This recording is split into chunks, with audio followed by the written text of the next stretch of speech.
Morning students.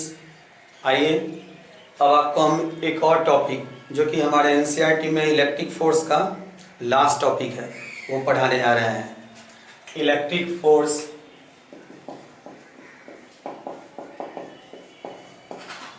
Between multiple charges.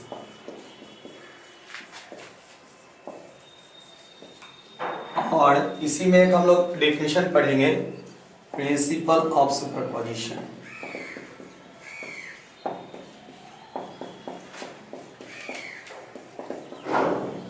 Principle of superposition. तो इस topic को समझने के लिए स्टूडेंट्स, जो प्रीवियस वीडियो में हमने बताया था आपको, मतलब ठीक पहले, मतलब कल के वीडियो में, इलेक्ट्रिक फोर्स का vector form, Coulomb's law in vector form, उसका यूज होगा। इधर हम लोगों ने एक्स एक्सिस लिया था, इधर वाई एक्सिस, और एक पॉइंट चार्ज यहाँ Q1 था, दूसरा पॉइंट चार्ज यहाँ Q2 था, और Q2 के रिस्पेक्ट में इस Q1 चार्ज का पोजीशन वेक्टर R था। इसको हम लोग R12 भी लिखते हैं। और हम लोगों ने इसका मैग्नीट्यूड का फॉर्मूला पढ़ा, F12 is equal to 1/4πε0 mod Q1 Q2 by R12 square. देखिए स्टूडेंट्स, ये मैग्नीट्यूड था, बट फोर्स वेक्टर क्वांटिटी है, और जैसे इसको हम लोग वेक्टर फॉर्म में लिखें तो यहाँ पे यूनिट वेक्टर R12 कैप लग गया था, और इससे ये स्पष्ट था कि F12 का डायरेक्शन R12 के अलाउंग था। हम लोग इसी कॉन्सेप्ट का यहाँ यूज करेंगे। देखिए टॉपिक का नाम है electric force between multiple charges, means बहुत सारे चार्जेस, बहुत सारे चार्ज के बीच लगने वाले फोर्स की बात कर रहे हैं। तो स्टूडेंट्स, सबसे पहले हम लोग सिस्टम ऑफ 3 चार्जेस से स्टार्ट करते हैं। 2 चार्जेस का कहानी तो देख चुके हैं, और साथ ही साथ एक चीज़ और ध्यान में रखेंगे, एक होता है पैरेललोग्राम रूल। वेक्टर में हम लोग को 11th क्लास में पढ़ना था, क्या है वो हम आपको बता रहे हैं। जैसे एक आपके सामने वेक्टर ए है, दूसरा वेक्टर बी है। देखिए स्टूडेंट्स, आपके सामने 2 वेक्टर है, एक वेक्टर ए है, वेक्टर ए का यहाँ हेड है, यहाँ टेल है, एक वेक्टर बी है, उसका यहाँ हेड है, यहाँ टेल है। अब इन दोनों वेक्टर का रिजल्टेंट निकालना है, नेट इफेक्ट निकालना है। तो हम लोग एक पैरेललोग्राम बनाते थे, इसके पैरेलल में यहाँ एक हम लोग लाइन ड्रॉ करते थे, और इसके पैरेलल में एक लाइन यहाँ ड्रॉ करते थे। उसके बाद दोनों वेक्टर के टेल से डायगोनल हम लोग मिला देते थे, और इसी को हम लोग कहते थे vector A plus vector B. ये डायगोनल वेक्टर ए और वेक्टर बी दोनों का नेट इफेक्ट है, that's called vector A plus vector B. तो आइए स्टूडेंट्स, ये दोनों कॉन्सेप्ट हम लोग ध्यान में रखेंगे, और अब आपको हम पढ़ाने जा रहे हैं इसमें, for system of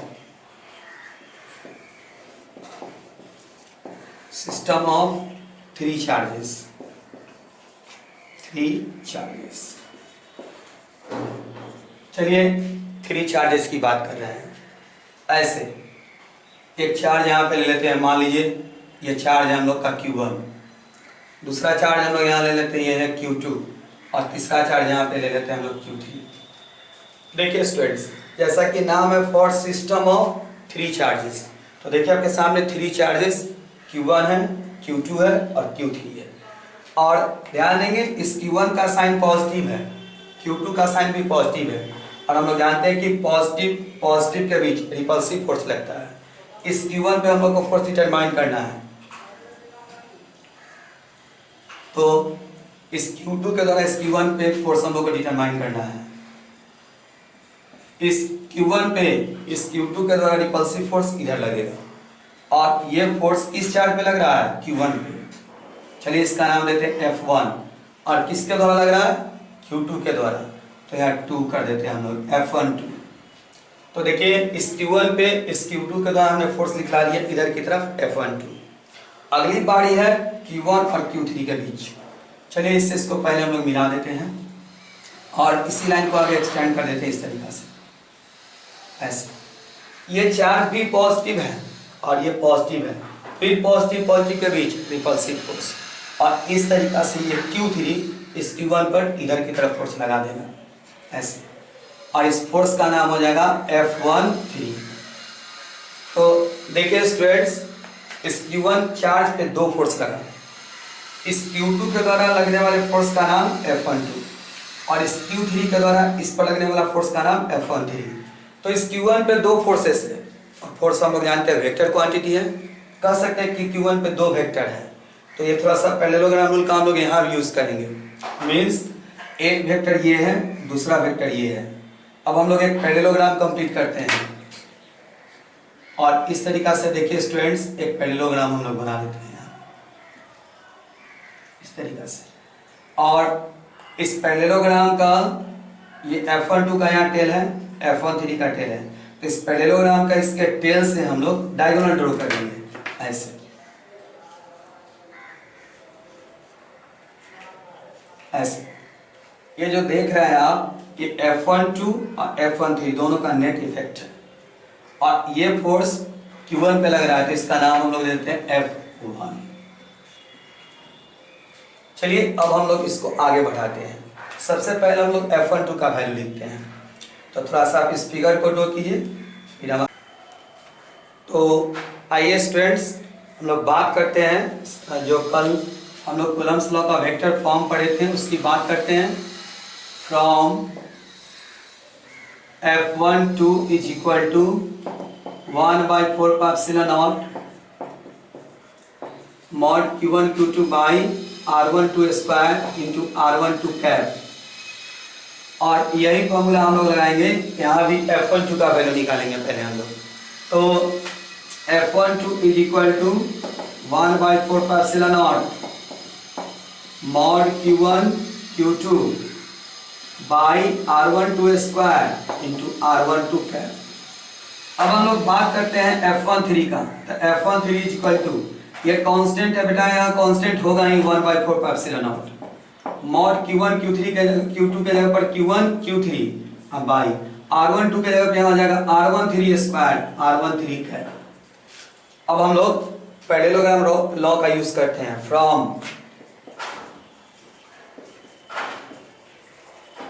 parallelogram rule, parallelogram rule कहता है कि F1 is equal to F12 plus F13। तो देखिए स्टूडेंट्स, F12 का ये वैल्यू है, F13 का ये वैल्यू है, दोनों जगह 1/4 अवेलेबल है। तो ऐसा करते हैं कि हम लोग 1/4 कॉमन ले लेते हैं।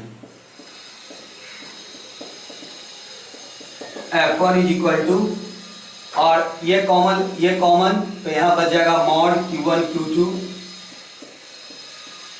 By R12 square R12 cap plus यहाँ बच जाएगा mod Q1 Q3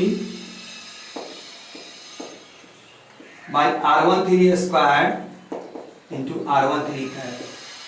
तो देखिए स्टूडेंट्स, सिस्टम ऑफ 3 चार्जेस के लिए हम लोगों ने Q1 पे फोर्स निकाल दिया। अब हम लोग आगे बढ़ते हैं, बात करेंगे सिस्टम ऑफ n चार्जेस। आइए स्टूडेंट्स अब हम लोग बात करते हैं system of n charges, n point charges की बात करते हैं। और system of n point charges, देखिए हम लोग n पॉइंट चार्जेस ले लेते हैं। We take n point charges Q1, Q2, Q3 dash Qn, and we have to find the force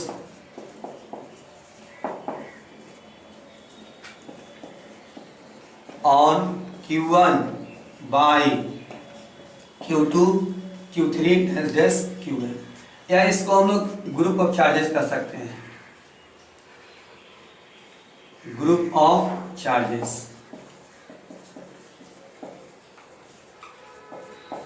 तो चलिए हम लोग यहाँ पे इसका फिगर ड्रॉ करते हैं। मान लेते हैं कि ये चार्ज हम लोग का Q1 है, यहाँ चार्ज Q2 है, यहाँ चार्ज Q3 है, यहाँ चार्ज Q4 है एंड सो ऑन, बहुत सारे चार्जेस हैं।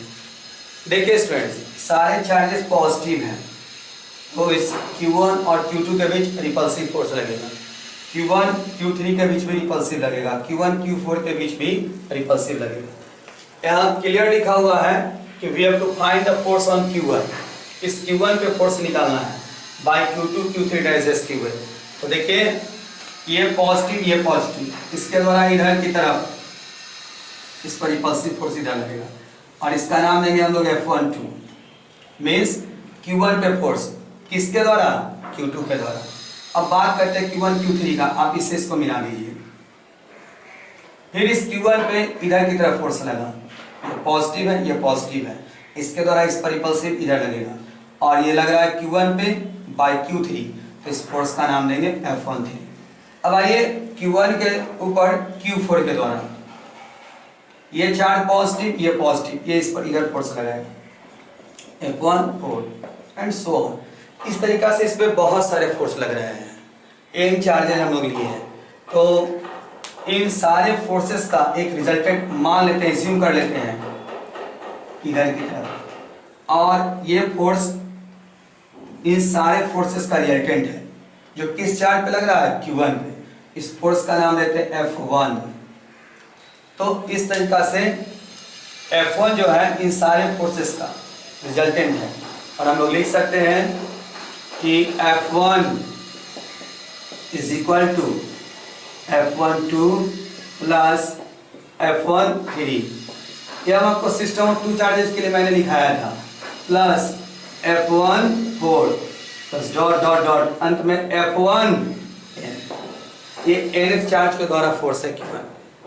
तो इस तरीका से इस चार्ज पे लगने वाले सारे फोर्सेस को हम लोगों ने निकाल दिया। और देखिए स्टूडेंट्स, इसको हम लोग प्रिंसिपल ऑफ सुपरपोजिशन के नाम से भी जानते हैं। ये टॉपिक बहुत इंपॉर्टेंट है, डिफिनेशन पूछा जा सकता है 12 के खासकर एग्जाम में, चाहे बिहार बोर्ड हो या CBSE बोर्ड हो। तो ये जो है नेट फोर्स निकल गया Q1 पे, और इसी को हम लोग थोड़ा सा लैंग्वेज के रूप में देखें। ये F1 जो फोर्स है इस Q1 पे है, तो कह सकते हैं तो फोर्स ऑन ए चार्ज, ये Q1 जो है उस पर रिजल्टेंट फोर्स F1 है, तो the force on a charge यहाँ इज इक्वल टू है। और देखिए स्टूडेंट्स, F12 जो फोर्स है वो Q2 के द्वारा है और वेक्टर फॉर्म में है, प्लस मतलब एडिशन F13 Q3 के द्वारा है। तो सबका वेक्टर एडिशन है, वेक्टर फॉर्म एडिशन है। F12 Q2 का फोर्स है, F13 Q3 का फोर्स है, F14 Q4 का फोर्स है, F1n Qn का फोर्स है। तो हम लोग कह सकते हैं the force on a charge, मतलब Q1, ये F1 जो फोर्स है वो Q1 पे लग रहा है। The force on a charge is equal to vector addition. देखिए वेक्टर के रूप में एडिशन है, वेक्टर के रूप में addition, vector addition of individual force, individual electric force ज़्यादा अच्छा होगा, एक्सर्टेड बाय चार्जेस। जैसे F12 Q2 का इफेक्ट है, F13 Q3 का इफेक्ट है। तो इसी को हम लोग प्रिंसिपल ऑफ सुपरपोजिशन के नाम से जानते हैं। The force on a charge is equal to vector addition of individual electric force exerted by group of charges. इसी को हम लोग प्रिंसिपल ऑफ सुपरपोजिशन भी कह सकते हैं। तो आप स्टूडेंट्स इसको नोट कीजिए, फिर हम आपको प्रिंसिपल ऑफ सुपरपोजिशन का डिफिनीशन लिखाते हैं। आइए स्टूडेंट्स, प्रिंसिपल ऑफ सुपरपोजिशन का हम लोग डिफिनीशन लिखेंगे। यहाँ पे देख रहे हैं F1 इस Q1 पे फोर्स है, तो हम लोग लिख सकते हैं the force on a charge, और यहाँ इज इक्वल टू है तो इज इक्वल टू, और सब वेक्टर के रूप में एडिशन है, vector addition of individual electric force. ये सभी स्टूडेंट्स इलेक्ट्रिक फोर्स है, individual electric force exerted by group of charges. It is called principle of superposition. और इसी को स्टूडेंट्स हम लोग प्रिंसिपल ऑफ सुपरपोजिशन कहते हैं। कभी कभी शॉर्ट क्वेश्चन में 2 मार्क्स में पूछता है तो थोड़ा ध्यान देंगे। ऐसे बिहार बोर्ड में इलेक्ट्रिक फोर्स के लिए पूछा है और सीबीएसई बोर्ड में भी पूछा गया है। तो आप ये डिफिनीशन नोट कर लीजिए और डिफिनीशन नोट कर लेंगे, उसके बाद फिर हम आपको कुछ बताते हैं। तो आप इसको पहले नोट कीजिए स्टूडेंट्स और स्क्रीनशॉट ले लीजिए। चलिए हम बात करते हैं। देखिए स्टूडेंट्स, 3 प्रकार का लिंक मैंने आपको भेजा है। सबसे पहले बिहार बोर्ड के लिए क्वेश्चंस का सेट है, सिर्फ इलेक्ट्रिक फोर्स का। यहाँ पे एनसीईआरटी के बुक के अनुसार इलेक्ट्रिक फोर्स का टॉपिक हम लोग का एंड हो गया। तो पहला टॉपिक है, पहला बिहार बोर्ड के क्वेश्चंस 2009 से लेकर 2020 तक जो क्वेश्चन पूछा गया इलेक्ट्रिक फोर्स का, वो ऑब्जेक्टिव हो, शॉर्ट क्वेश्चन हो या लॉन्ग क्वेश्चन हो, सारे क्वेश्चंस को मैंने पीडीएफ में कन्वर्ट करके आपको लिंक भेज दिया है। आप उस लिंक पे सर्च कीजिए, वो दिखाई देगा। एक दूसरे नंबर में जितने सीबीएसई बोर्ड के स्टूडेंट्स हैं उनके लिए 1990 से लेकर के 2020 तक के क्वेश्चंस का मैंने एक सेट तैयार किया और उनको भी इलेक्ट्रिक फोर्स का सारा मैंने सेट क्वेश्चंस का भेज दिया है। जैसे very short answer 2 marks, short answer 3 marks, long answer, सारे क्वेश्चंस का सेट मैंने डाला है। तो सीबीएसई बोर्ड के लिए मैंने क्वेश्चंस डाला है और साथ ही साथ आईआईटी, जेईई एडवांस और नीट के लिए भी मैंने क्वेश्चंस को डाला है। तो आप स्टूडेंट्स तीनों पीडीएफ को आज अभी डाउनलोड कीजिए और डाउनलोड करके उन सारे क्वेश्चंस को देखिए। जो सीबीएसई बोर्ड वाले होंगे वो CBSE board plus IIT, JEE, NEET का क्वेश्चंस लोड करेंगे और जो बिहार बोर्ड के होंगे वो बिहार बोर्ड के क्वेश्चंस और जो आईआईटी एडवांस, जेईई, नीट के लिए उसको लोड करेंगे। और डाउनलोड करने के बाद आपको सबसे पहले मैं न्यूमेरिकल्स पे लिए चलूँगा, मीन्स आईआईटी, जेईई, नीट वाले।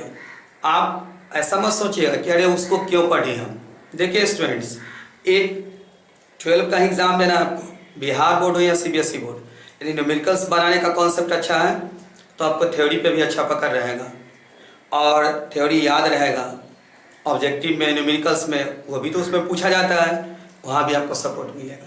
तो आप उसको इग्नोर मत कीजिए और आप न्यूमेरिकल्स यदि बनाते हैं तो उससे आपको कॉन्सेप्ट क्लियर होगा, टॉपिक्स याद होंगे, फार्मूला याद होंगे, तो आपको 12 के भी एग्ज़ाम में सपोर्ट मिलेगा। और सारा प्रॉब्लम्स, मैक्सिमम प्रॉब्लम्स आप खुद बनाएंगे, मैं इस तरीक़ा से आपको पढ़ाऊँगा। तो आप सबसे पहले लिंक पे जाइए और लिंक आपको मैंने भेज दिया है, आप उसको लिंक को देखिए। और जो व्हाट्सएप से जुड़े हुए लोग हैं, यदि कोई प्रॉब्लम हो, कन्फ्यूजन हो या पढ़ाने का तरीका या कुछ भी चेंज करवाना हो, आपको एडवाइस देना हो, तो ज़रूर आप मैसेज के थ्रू हमको एडवाइस कीजिए। और यहाँ पे आपका ये ख़त्म है। तो पहले आप लिंक देखिए, फिर स्टूडेंट्स हम आपको आगे पढ़ाएंगे, ठीक है? ओके, आइए स्टूडेंट्स, अब आपको हम बताना है कि आप न्यूमेरिकल्स कैसे बनाएंगे। तो पीडीएफ डाउनलोड कर लिया आपने। तो सबसे पहले हम लोग लेवल 1 के प्रॉब्लम की बात करेंगे। लेवल 1 में जो मैंने प्रॉब्लम दिया है students, maximum question SC Verma का है, एससीबी का क्वेश्चन है, कुछ एनसीईआरटी, कुछ अदर बुक से भी है, बट मैक्सिमम क्वेश्चंस आप देख सकते हैं 1 से लेकर के लगभग 16 तक एससीबी का जो क्वेश्चन है वो मैंने आपको लेवल 1 में डाला है। आप उस प्रॉब्लम्स को आराम से बना सकते हैं। मैं आपको न्यूमेरिकल्स बनाने का तरीका बता रहा हूँ। तो आज हम लोग लेवल 1 पे हम लोग डिस्कशन कर रहे हैं, ध्यान देना। सबसे पहले न्यूमेरिकल हिंट्स में पहला स्टेप है कि कूलम्ब्स लॉ का ध्यान रखिए। यहाँ पे 2 पॉइंट चार्ज थे, Q1, Q2, दोनों के बीच का सेपरेशन R, दोनों चार्ज के बीच लगने वाला फोर्स का मैग्नीट्यूड F। तो हम लोगों ने पढ़ा F is equal to 1/4 pi epsilon naught mod Q1 Q2 by R square. तो बात करते हैं F का। F का मतलब है यहाँ पर magnitude of electric force, magnitude of electric force. और देखिए स्टूडेंट्स, इसका ये सम न्यूटन होता है। तो न्यूटन लगा हुआ है तो आप देख सकते हैं कि वो संभावना रहेगा कि आपका इलेक्ट्रिक फोर्स का मैग्नीट्यूड दिया है, खासकर लेवल 1 के प्रॉब्लम में। F के बाद स्टूडेंट्स बारी है 1/4 पाई एप्सिलॉन नॉट का। 1/4 ये कांस्टेंट है और इसका वैल्यू 9 × 10⁹ न्यूटन मीटर स्क्वायर पर कूलम स्क्वायर होता है। तो ये कभी डिफाइन करने के लिए आपको नहीं कहने जा रहा है, ऑलरेडी इसका वैल्यू इतना है। उसके बाद आइए मॉड में Q1। Q1 का मतलब है फर्स्ट चार्ज, यहाँ पे देखिए स्टूडेंट्स पहला चार्ज, और इसका यूनिट होता है कूलम। यदि म्यू सी लिखा हुआ है इसका मतलब है माइक्रो कूलम। तो इस केस में आप इसको कूलम में कन्वर्ट करने के लिए 10⁻⁶ से मल्टीप्लाई करेंगे। हो सकता है NC लिखे मीन्स नैनो कूलम, तो इस केस में 10⁻⁹ से गुना करेंगे आप। हो सकता है कि PC लिखे पिको कूलम, तो इस केस में आप 10⁻12 से मल्टीप्लाई करके कूलम में कन्वर्ट कर लेंगे। तो ये Q1 है। Q1 के बाद स्टूडेंट्स Q2 की बात करते हैं। Q2 है सेकेंड चार्ज। देखिए इसको हम लोग फर्स्ट चार्ज कह लेंगे, तो ये सेकेंड चार्ज कहलाएगा आपका। और ये भी चार्ज है तो इसका भी यूनिट यही सब होगा, कुछ इसी तरीका का। और देखिए इस फॉर्मूला में एक F था, F को हमने डिस्कस कर दिया। 1/4 का वैल्यू हमने लिख दिया। Q1 को हमने डिस्कस किया स्टूडेंट्स, Q2 को भी डिस्कस कर दिया। अब बच रहा है R। तो हम लोग बात करते हैं R का। तो R है separation between Q1 and Q2, और इसका यूनिट मीटर होता है। यदि सेंटीमीटर है तो 10⁻² से मल्टीप्लाई करके मीटर बदल लीजिए। किलोमीटर है तो 10⁻³ से मल्टीप्लाई करके मीटर बदल दीजिए। मिलीमीटर में है तो 10⁻³ से मल्टीप्लाई कर दीजिए, तो ये मीटर में कन्वर्ट हो जाएगा। तो नॉर्मल लेवल के जो क्वेश्चन होते हैं स्टूडेंट्स, इस फॉर्मूला में 5 क्वांटिटीज थे। एक F जिसको हम लोग मैग्नीट्यूड ऑफ इलेक्ट्रिक फोर्स कहें, इसका SI यूनिट न्यूटन। 1/4 का तो वैल्यू ऑलरेडी इतना पता है, 9 × 10⁹ न्यूटन मीटर स्क्वायर पर कूलम स्क्वायर। Q1 का मतलब है first charge, coulomb micro coulomb ये सब इसके यूनिट्स हैं। Q2 सेकेंड चार्ज, इसका भी यूनिट वही, और R है दोनों चार्ज के बीच का सेपरेशन। तो इस 5 1 2 3 4 5 ये तो ऑलरेडी पता है हम लोग को, तो बचे 4 1 2 3 4।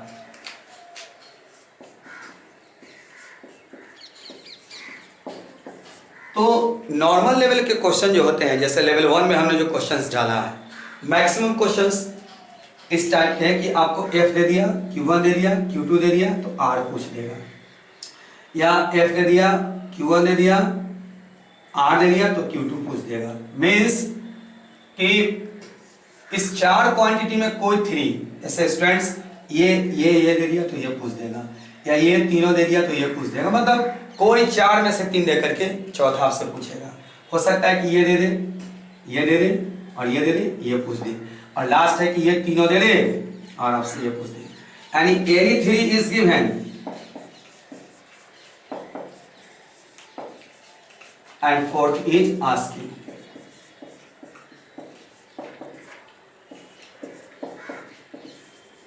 तो लेवल 1 में क्वेश्चंस इसी टाइप के हैं। देखिए स्टूडेंट्स, आप कहाँ पे फंस सकते हैं प्रॉब्लम में, वो हम आपको समझाते हैं, उस प्रॉब्लम को दूर करते हैं।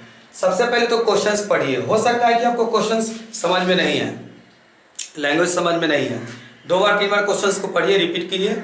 और फिर भी यदि लैंग्वेज में प्रॉब्लम है तो आप उसके यूनिट को देखिए। जैसे मान लीजिए कहीं लिखा हुआ है 10 न्यूटन, 10 N लिखा हुआ है, तो जान लीजिए स्टूडेंट्स कि वो F का वैल्यू होगा। कहीं लिखा है 5 कूलम, 3 कूलम, तो एक Q1 को रिप्रेजेंट करेगा, दूसरा Q2 को रिप्रेजेंट करेगा। कहीं लिखा है 10 मीटर, तो मीटर तो यूनिट होता है सेपरेशन का, देख लीजिए, तो वो R का वैल्यू होगा। तो इस तरीका से आप यूनिट देख करके सबसे पहले आप डाटा लिखेंगे। करेक्ट डाटा लिखना, सही फार्मूला सेलेक्ट करना, ये 2 बहुत ही इंपॉर्टेंट स्टेप है। और तीसरा कि आपको कैलकुलेशन आना चाहिए। देखिए स्टूडेंट्स, यदि कैलकुलेशन में आपको प्रॉब्लम हो रहा है तो हम आगे आपको कैलकुलेशंस का जो प्रॉब्लम है उसको भी दूर करेंगे। पहले हम लोग इसको सीखते हैं, इसको जानते हैं। तो नॉर्मल जो लेवल के क्वेश्चन है, जो खासकर लेवल 1 में हम लोग के, वो इसी टाइप के हैं कि F Q1 Q2 दे दिया, R पूछ दिया। तो आप स्टूडेंट्स यूनिट देखिए और यूनिट के अनुसार डाटा लिख लीजिए। यदि क्वेश्चन समझ में नहीं आ रहा है तो, और क्वेश्चंस के लैंग्वेज की बात कर रहे हैं और क्वेश्चन समझ में आ रहा है तो ठीक है, आप देखिए यूनिट और यूनिट के अनुसार डाटा लिख दीजिए, बस फार्मूला लगा दीजिए, कैलकुलेशन आता है, आप निश्चित रूप से प्रॉब्लम को बना लेंगे। आप अटेम्प्ट लीजिए। मेरा मोटो स्टूडेंट्स ये है कि आप जेईई मेंस हो, नीट हो, इंटरमीडिएट के क्वेश्चंस हो या सीबीएसई बोर्ड के क्वेश्चंस हो 12 के, सब आपसे खुद बने। तो आप इसको नोट कीजिए, फिर हम आगे इसमें कुछ और भी पॉइंट ऐड करेंगे, बताएंगे, क्योंकि वो सब भी जरूरी है, नीड है। तो आप इसको नोट कीजिए। आइए स्टूडेंट्स, न्यूमेरिकल एड्स में कुछ और भी बात हम आपको बता रहे हैं। नंबर फर्स्ट पॉइंट ये है कि आप इलेक्ट्रॉन की बात करें किसी क्वेश्चन में स्टूडेंट्स, तो इलेक्ट्रॉन करने का मतलब आपको दो चीज़ पता हो गया। एक तो इसका चार्ज -1.6 इंटू 10⁻⁻19 कूलम, दूसरा इसका मास 9.1 इंटू 10⁻31 kg। यदि प्रोटॉन की बात करें तो भी आपको दो चीज़ पता, चार्ज 1.6 इंटू 10⁻⁻19 कूलम और मास 1.67 इंटू 10⁻27 kg। ये भी बहुत जगहों पे हम लोग यूज़ करेंगे लेवल 1 के प्रॉब्लम में, तो हमने इसलिए इसको आपको लिखा दिया है। साथ ही साथ दूसरा स्टेप ये है कि Q equal to N E formula ध्यान में रखेंगे। Q इक्वल टू एनी, ये क्वांटिटेशन ऑफ चार्ज में हमने आपको पढ़ाया था। यहाँ n कह सकते हैं कि नंबर ऑफ ट्रांसफर्ड इलेक्ट्रॉन या नंबर ऑफ प्रोटॉन भी कह सकते हैं। तो n जो है नंबर ऑफ इलेक्ट्रॉन्स की बात करेगा, और E का मतलब है चार्ज ऑन एनी इलेक्ट्रॉन, जिसका वैल्यू होता है -1.6 मैग्नीट्यूड के रूप में 1.6 इंटू 10⁻19 कूलम। तो ये ध्यान में रखेंगे, ये भी कहीं कहीं यूज होगा। तीसरा कॉन्सेप्ट ये है कि मोल कॉन्सेप्ट का कि कभी कभी यूज होता है मोल कॉन्सेप्ट। तो मोल कॉन्सेप्ट के लिए आप यूज करेंगे mole is equal to small m by capital M। आप जानते ही होंगे, मोल कॉन्सेप्ट पढ़े होंगे केमिस्ट्री में स्टूडेंट्स, तो ये भी कहीं कहीं यूज होगा। साथ ही साथ 1 mole is equal to 6.022 into 10⁻23 atom होता है, ये ध्यान में रखेंगे आप। या मॉलिक्यूल्स भी कर सकते हैं, आयन भी कर सकते हैं। साथ ही साथ atomic number, number of electron, number of proton equal होते हैं। तो इतना बात को आप यदि ध्यान में रखते हैं तो आपके सारे प्रॉब्लम्स बन जाएंगे। और आप आज प्रॉब्लम पे अटेम्प्ट लीजिए, देखिए बना करके, और नहीं बने तो व्हाट्सएप नंबर आपको पता है, उस पर आप हमको, या एक नंबर और है जो आपको दिया हुआ है, उस पर डायरेक्ट कॉल कीजिए, हमसे ही बात होगी और मैं आपको बताऊंगा कि प्रॉब्लम में क्या क्या प्रॉब्लम सॉल्व करने में कठिनाई आपको आ रही है, कैसे बनेगा प्रॉब्लम। तो प्रॉब्लम से घबराना नहीं है, उसको बनाना है, वो बनेगा आपसे। आप में वो कैपेसिटी है, आप थोड़े से हमको कॉपरेट कीजिए, आप लेवल 1 के क्वेश्चंस को बना के देखिए, नहीं बनता है तो फिर आप हमको कहिए। और कैलकुलेशन में प्रॉब्लम है वो सब हम दूर कर देंगे। कैलकुलेशन के सिंपली स्टूडेंट्स हम बता दें कि आपको law of indices, law of exponent, ये आपको आना चाहिए। एक दूसरा नंबर में है कि डेसिमल का जोड़ घटाव गुना भाग, स्क्वायर रूट निकालना, ये सब आ रहा है तब आपको कहीं भी प्रॉब्लम नहीं होगा, आप आसानी से प्रॉब्लम्स को बना सकते हैं। और चलिए हम आपको एकदम लेवल मेंटेन करते हुए लेवल 1 से स्टार्ट कर रहे हैं, फिर लेवल 2 में चलेंगे, लेवल 3 में चलेंगे, और इस न्यूमेरिकल्स को बना लीजिए आप पूरा। उसके बाद बिहार बोर्ड या सीबीएसई बोर्ड के जो क्वेश्चंस दिए गए तब अटेम्प्ट लेंगे आप। देखिएगा स्टूडेंट्स, मैक्सिमम क्वेश्चन आपसे खुद बन जाएगा। तो पहले न्यूमेरिकल्स को हर हाल में बनाना है, विदाउट न्यूमेरिकल्स उस पर अटेम्प्ट नहीं लेना है। और हर टॉपिक का, जैसे इलेक्ट्रिक फोर्स का दिया हमने, अब इसके बाद मैं आपको इलेक्ट्रिक फील्ड पढ़ाऊँगा, तो वहाँ भी इलेक्ट्रिक फील्ड का मैं आपको बिहार बोर्ड का क्वेश्चन अलग, सीबीएसई बोर्ड का अलग, और आईआईटी जेईई और नीट का जो क्वेश्चन है मैं वो अलग दूंगा। हर पार्ट्स का अलग अलग हम आपको, हर बिहार बोर्ड, सीबीएसई बोर्ड या कॉम्पिटिटिव एग्जाम का क्वेश्चंस अलग अलग मैं आपको दिया करूँगा। और आप हर हाल में न्यूमेरिकल्स को बनाइएगा, उसको इग्नोर नहीं करना है। तब आपसे खुद ब खुद इंटरमीडिएट के बिहार बोर्ड हो या सीबीएसई बोर्ड हो, सारे क्वेश्चंस खुद बनेंगे। तो आप क्वेश्चंस को बनाइए, देखिए।